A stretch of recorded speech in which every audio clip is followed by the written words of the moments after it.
Giancarlo. Sí, que por favor encienda la cámara de don Germán Rodas, coordinador de la Comisión Nacional Anticorrupción. Don Germán, buenos días.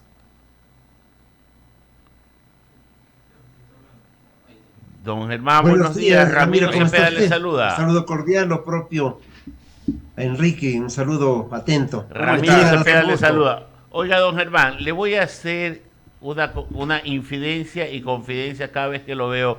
Usted me recuerda en físico a mi difunto amigo Monseñor Juan Larrea Olguín. Qué parecido que tiene usted a ese hombre de Dios. Oiga, y que hace 2 días conmemoramos su fallecimiento en el año 2006. Así que se lo digo en buen talante y en buena onda. Cada vez que lo veo me recuerdo a mi querido amigo ya fallecido. Eh, Debe ser así. Si lo conocía, Juan Larrea Arguín, ¿cómo no? Claro. ¿Cómo no? sí, hombre de Dios y hombre de Sacerdote y derecho. jurisconsulto ilustre. Sí, señor, le publiqué algunos libros. Don Germán, vamos, es que en este país pasan tantas cosas que uno ya no sabe por dónde empezar. La corrupción ya para mí es un mal endémico, ya casi es parte de la cultura del ecuatoriano, no solo la parte que la ejerce, sino la parte que la tolera, que la permite, que la siente, que la consiente. Entonces, tan responsable es el uno como el otro. Y comencemos en esta parte de por dónde empezar, porque lo que se hace termina siendo insuficiente. Para mí, en mi estructura de abogado, siempre diré que hay que empezar por la dinamitación desde las esferas más bajas a las más altas a la función judicial y de ahí sembrar valores desde los más pequeños cursos en que está un ser humano hasta los más altos estándares de las maestrías y etcétera. Su opinión, por favor. Realmente en el país hemos llegado a una situación absolutamente difícil porque la lucha contra la corrupción se ha quedado muchas veces en el mediatismo, porque hay un sistema perverso que provoca la corruptela, porque los sectores públicos y privados en actos colusorios de manera permanente afectan los intereses del país. Estamos viendo y viviendo a propósito lo que ha ocurrido en el Consejo Electoral con esa búsqueda de que alguien les haga el sistema de votación en el exterior, que no ha significado sino una nueva burla para el país, no solo por el objetivo no cumplido, sino porque la raíz fundamental estuvo en contratar a una sociedad denominada Antroproyectos, que no es más que una compañía en comandita simple, que puede, como usted sabe como abogado, puede articularse o no, o disolverse ante un notario, y que por lo tanto no tiene la capacidad, en este caso, operativa para enfrentar el tema electoral, como todos esperábamos, y que simplemente este tipo de compañías lo que pueden hacer es negocios puntuales de comercio. De tal manera que allí, por ejemplo, allí hay un ejemplo muy puntual que nos demuestra cómo al articular un concurso falso, digo yo, para articular la presencia de esta empresa para que lleve adelante el voto de los ecuatorianos en el extranjero, nos enredan hacia adelante con temas gravísimos en la medida en que seguramente este negocito no pudo ser descubierto por la opinión pública debido al fracaso, al fiasco en el sistema telemático de la búsqueda de los votos en el extranjero. Eso para poner un ejemplo, pero realmente lo que queda es la voz de protesta y de denuncia. A estos propios individuos del Consejo Nacional Electoral hay que denunciarlos, hay que decirlos a viva voz. No importa que estemos en la época electoral, porque allí cualquier voz que se levanta la interpretan como que se estaría torpedeando al proceso electoral. Pero como hemos ido de proceso electoral tras otro, nadie ha tenido la voluntad de decirles lo que debe decírseles. Y por eso la Comisión Nacional Anticorrupción ha pedido que Contraloría revise las cuentas, no solo de este contrato, sino de todo lo que han venido haciendo en este periodo y en los anteriores, porque hemos estado en procesos eleccionarios seguidos. Creo que lo importante es, por lo tanto, la voz, la fortaleza, periodismo de investigación y ciudadanía para que los recursos públicos no se vuelvan simplemente el gran objetivo de las artes. Don Germán, yo escucho con respeto, o sea, a mí lo de la estructura de la compañía no hubiera tenido grave problema si hiciera lo que le tocaba hacer, pero más parece ser que se buscó esta suerte de estructura societaria disfrazada, porque es una estructura civil societaria, como lo entendemos, para justamente llegar al resultado de enfrentarnos a lo que está sucediendo. Que ahí está la verdadera cereza del pastel. O sea, crear un problema, generar un incidente para provocar una expectativa política en base a un resultado ya jugado. Que eso termina siendo aún peor de lo que usted cita. Desde luego que sí, y usted lo dice con mucha inteligencia el tema. Yo me quedé en la parte formal del contrato, de la empresa, de la sociedad, que no está capacitada para aquello. Pero viene el otro elemento que usted acaba de señalar, que puede ser complementario, que pudo ha sido pensado, que perversamente pudo ser orientado. Entonces ocurre que ahora pretendían o pretenden repetir el proceso eleccionario violentando el artículo 89 del Código de la Democracia, que establece para qué es la primera vuelta y para qué es la segunda. Y el Código de la Democracia no establece que cuando le roben, le asalten, cuando hagan mal el sistema telemático se hará tal cosa, porque se supone que aquello no va a ocurrir. Si no hay una norma clara, no se podría repetir el proceso. ¿Pero por qué quieren repetir? No es por atender democráticamente la votación de los ciudadanos, de nuestros compatriotas que están fuera del país. Es porque pretenden también modificar la correlación de fuerzas al interior de la Asamblea Nacional. Usted comprenderá que en una segunda vuelta electoral los ciudadanos optan por uno de los candidatos, pero optan también por las listas que están atrás de esos candidatos. De tal manera que lo que intentan es inflar una mayoría que ya que puede haber en el Congreso para aproximarla a que se vuelva una mayoría absoluta y por lo tanto darle ventajas de carácter político en el ejercicio de las acciones de la Asamblea Nacional.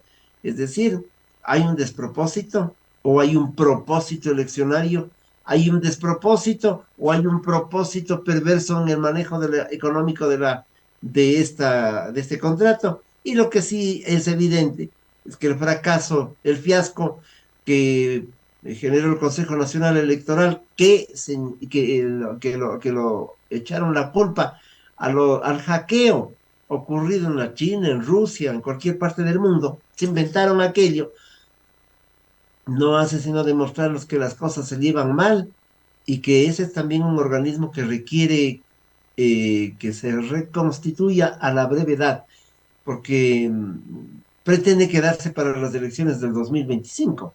Y con este tipo de antecedentes, imagínese usted lo que significaría el manejo del 2025 en elecciones, no solamente en la parte operativa, sino en la parte contractual. Y a propósito de lo operativo, y con esto concluyo la idea, usted sabe perfectamente que la Contraloría General del Estado les dijo hace algún tiempo que debían modificar el software para que pueda haber transparencia en los procesos eleccionarios. No hicieron caso a esa recomendación. Es decir, no hacen caso a nadie. Creo que la voz ciudadana es importante, por eso lanzarla y elevarla en momentos como el que estamos viviendo y comentando. Don Germán, pasemos a otra cosa que en verdad me da urticaria y me revuelve el estómago cada vez que veo este personaje en la televisión, don Wilman Terán. Siento vergüenza ajena. Cuando ayer sale, o antes de ayer sale, el presidente de la Corte Nacional de Justicia, el señor Iván Saquicela, quitándole el respaldo, digo, esto es más o menos como una misa de requiem.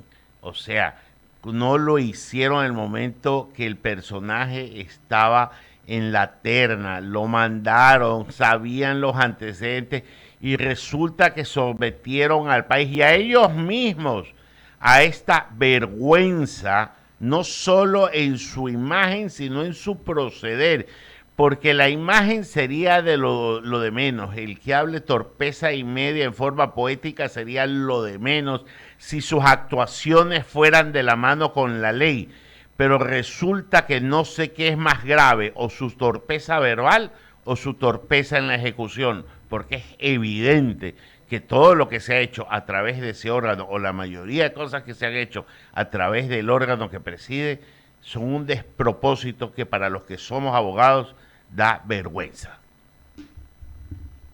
Si la Corte Nacional, como se conoce, le ha quitado el respaldo, seguramente lo que pensamos los ciudadanos que tenemos un poco de vergüenza en la cara es que se proceda como debería ocurrir, dar un paso al costado y saber que ya no se representa a una de las funciones fundamentales del Estado. Eso es lo que uno espera. Pero cuando las circunstancias no van por ese camino, aquellas torpezas que usted acaba de señalar son torpezas subsidiarias de una gran torpeza que está ya en otros niveles. Así es que habrá que tener la paciencia para que entienda este señor que ya no representa a una función del Estado. Ahora que la función del Estado se equivocó, cometió el error de promocionarlo, bueno, hasta podríamos decir, tal vez no lo conocían, un personaje desconocido, pero que se ha vuelto público gracias no solo a las torpezas, sino gracias a un histrionismo que simple y llanamente cubre la falta de posibilidades en el manejo de su trabajo. Es de esperar pues, que reaccionen de la forma adecuada y que los abogados, la función judicial, esta función del Estado, en su conjunto, les señalen que cuando ya uno ha perdido el respaldo, el apoyo de una institución de la que proviene y de la que es delegado, le den a entender, le hagan comprender que aquello ya no puede seguir hacia adelante y que tiene que dar un paso al costado. Quizás en el curso de los siguientes días este elemento lo entienda, lo comprenda y recapacite este señor en función de los intereses de esa institución que se ha ido enlodando cada vez más y que también es una corporación que ha perdido mucha legitimidad.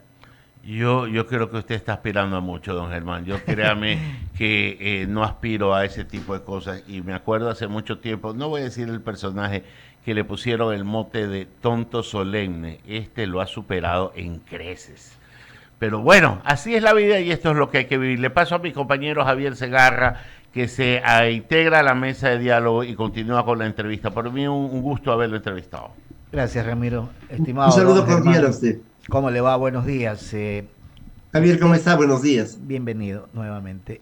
Usted dijo al último una palabrita, dignidad. Así como en la Asamblea se perdió la dignidad política, en la función judicial, entiéndase, todos los organismos alrededor de la función como tal, se perdió esa dignidad jurídica en el Ecuador y eso es realmente reprochable por parte de la sociedad ecuatoriana. Así no podemos vivir, estimado Germán. Desde luego que sí.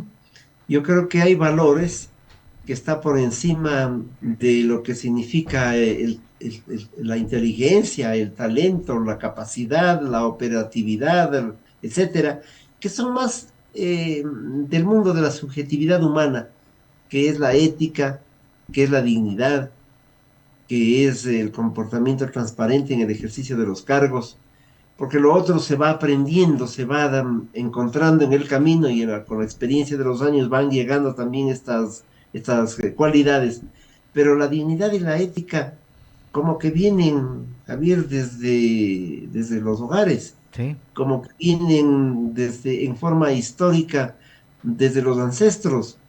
Y cuando aquello no existe, pues el acto colusorio entre públicos y privados es muy fácil. Cuando no existe dignidad y ética, no se entiende que hay un país que está empobrecido y que requiere que se lo atienda de manera rápida y urgente. Cuando no hay dignidad y ética, la corrupción es muy fácil y la impunidad es mucho más. de tal suerte que son valores fundamentales en el ejercicio de los cargos, en las responsabilidades públicas y en el comportamiento diario y humano al que estamos sometidos. Pero bueno, hay funcionarios que desde hace muchísimo tiempo perdieron la dignidad y la ética, porque tampoco ha habido espejos en los cuales mirarse adecuadamente en los últimos años. Y eso ha generado, estimado Germán, la falta de institucionalidad y de gobernabilidad en nuestro país. Desde luego que sí. Eh, Mire usted, un juez aspira, no todos, solemos a veces generalizar, pero hay Ujú. muchos jueces que aspiran ese cargo no para servir al país, ni no para entregar la opinión jurídica que demanda una población determinada. Llegan a los cargos para ver qué ventaja económica obtienen. Eso en el campo de los jueces, en el manejo del sector público, en muchas áreas. Nosotros hemos podido constatar gente que tiene la desesperación de ser proveedor de insumos médicos, no porque quieres mantener un negocio con probidad, sino porque quiere asaltar recursos del país. De tal manera que hemos perdido un poco el rumbo. Y creo que las generaciones actuales están obligadas, y o también lo estamos nosotros, en el sentido de hablar de estos temas, porque a veces también escandalizamos con una y otra circunstancia similar, y se vuelve una especie de un hecho cotidiano, de una circunstancia que está allí, cuando evidentemente debemos demostrar que los comentarios, los temas sobre actos de corruptela son no para generar crónicas rojas, sino para generar una actitud de cambio de valores en la sociedad.